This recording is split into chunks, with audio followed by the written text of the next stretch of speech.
একজন বন্ধু আর এক বন্ধুকে জিজ্ঞাসা করছে, আচ্ছা, আগেকার সময়ের সঙ্গে এখনকার সময়ের কি তফাৎ হয়েছে সেটা কি বলতে পারবি?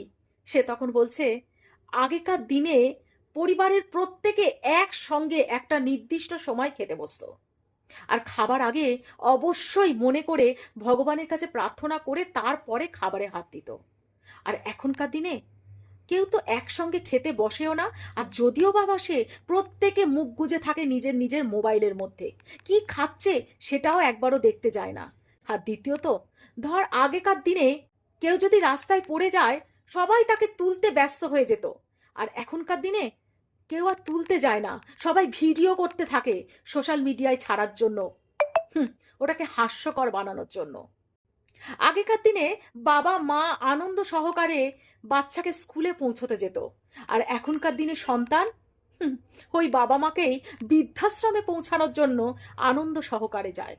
আগেকার দিনে সন্তান জটাই হোক না কেন, সে দুটো হোক বা চারটে হোক, নিজেদের কাছে বাবা মাকে রাখার জন্য ছটফট করে উঠত। আর এখনকার দিনে এ বলে তোর কাছে থাক, ও বলে তোর কাছে থাক, আমার কাছে যেন না থাকে। এই হচ্ছে সময়ের পরিবর্তন।